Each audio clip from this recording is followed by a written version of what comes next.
नमस्कार सभी को, स्वागत है मेरे YouTube चैनल पीयूष मिश्र 13 पर।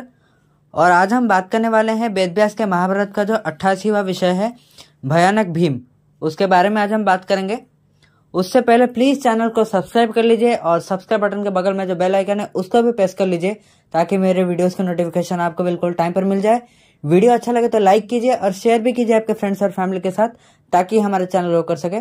तो चलिए, बहुत दिनों बाद एक वीडियो आई है, तो अब चलिए शुरुआत करते हैं। पर उससे पहले जानते हैं कि पिछले वीडियो में क्या हुआ था। पिछले विषय में हमने जाना था कि किस प्रकार भीष्म बहुत भयानक रूप से प्रहार कर रहे थे पांडव सेना के ऊपर।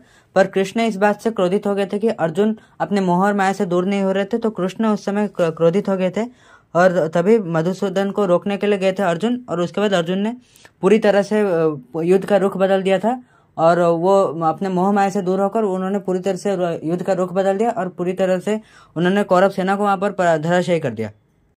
अब उसके बाद की स्टोरी हम आज शुरू करते हैं। पिछले दिन के युद्ध की हार ने कौरव सेनापति के मन पर गहरी छाप छोड़ी। अगली सुबह उन्होंने आक्रामक रणनीति अपनाई। स्वयं भीष्म, द्रोण, दुर्योधन, जयद्रथ और अन्य वीर सेनापतियों के साथ सुसज्जित कुरुसेना में सबसे आगे रहकर पांडव सेना की ओर बढ़े।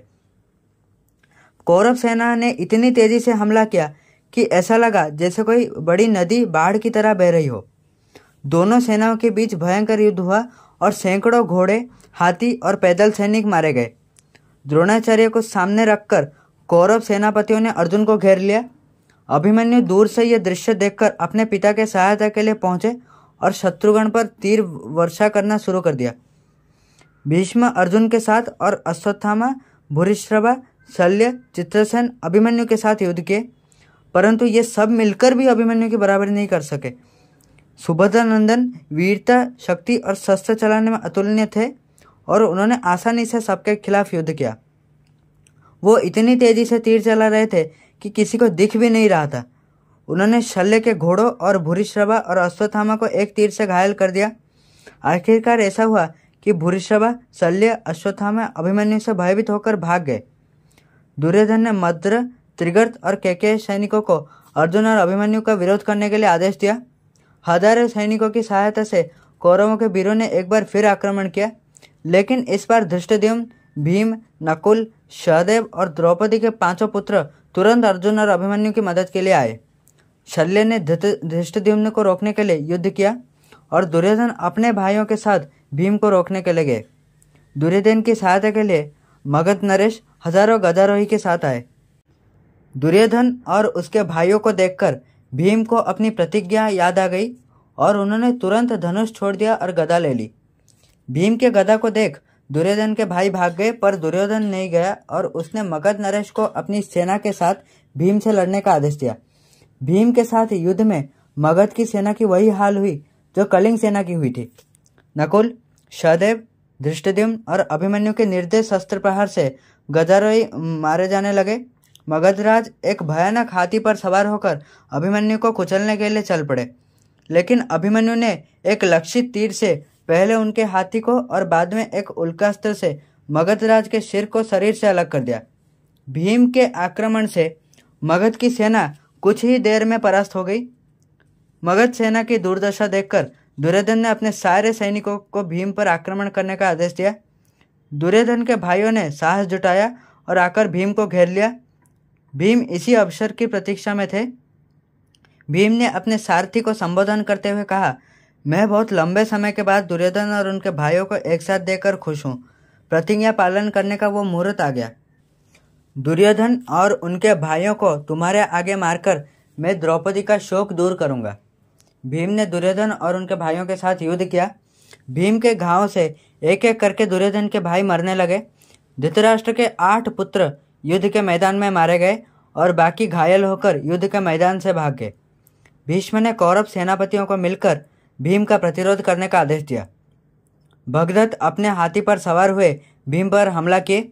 युद्ध में इस हाथी का कोई मुकाबला नहीं था और पांडव योद्धाओं के सभी प्रयासों के बावजूद यह भयानक हाथी शत्रु सेना को धराशायी करने लगा। भगदत्त ने क्रोधित होकर भीम पर निशाना साधा और कई तीखे बाण मारे जो भीम की छाती पर लगे। वीर कुंतीपुत्र उस घाव से मूर्छित हो गए। भीम का वीर पुत्र राक्षस घटोत्कच अपने पिता की सहायता के लिए आया और भयानक माया युद्ध शुरू कर दिया। उनके 3 भयंकर हाथियों ने 3 दिशाओं से आकर भगदत्त के हाथी पर आक्रमण कर दिया और वह हाथी घायल होकर चिल्लाने लगे। भगदत्त को बचाने के लिए भीष्म, द्रोण और अन्य कौरव सेनापति एकत्र होकर घटोत्कच पर हमला किए, लेकिन भीम पुत्र के माया युद्ध और भयानक शब्दों से सारी कुरुसेना परेशान हो गई। भीष्म ने द्रोण को बुलाकर कहा, अभी घटोत्कच से लड़ने का समय नहीं है, थोड़ी देर में शाम हो जाएगी और कोई भी इस राक्षस से नहीं लड़ पाएगा।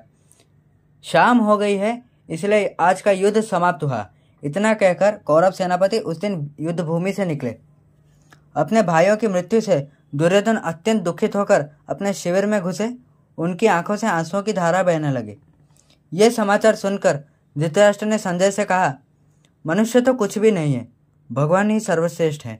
नहीं तो अत्यंत शक्तिशाली होते हुए भी कौरव सेना को प्रतिदिन इस प्रकार पराजय का सामना न करना पड़ता। मेरा इतना दुर्भाग्य है कि अपने बुढ़ापे में मैं अपने पुत्रों के निधन के बारे में मैं सुन रहा हूँ। संजय ने कहा, महाराज, इसके लिए आप ही जिम्मेदार हैं, कोई और नहीं। भीष्म, द्रोण और विदुर ने आपके पुत्र को युद्ध करने से मना किया था। उन्होंने ये बिल्कुल नहीं समझा और आपने भी उनके परामर्श को स्वीकार नहीं किया और अपना ज्ञान त्याग कर अपने पुत्रों का पक्ष ले लिया। तो इसका परिणाम और कौन भुगतेगा।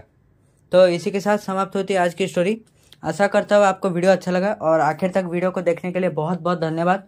और वीडियो अच्छा लगा तो लाइक करके जाइएगा और प्लीज़ कमेंट कीजिए कि क्या और नए टॉपिक्स के बारे में भी वीडियो बना सकता हूँ, और सजेशंस भी दीजिए कि वीडियो कैसा लगा, क्या मैं इंप्रूव कर सकता हूँ, क्या आपको बुरा लगा, ज़रूर कमेंट्स में बताइए। और आज के लिए बस इतना ही। मिलते हैं नेक्स्ट एपिसोड में। नमस्कार।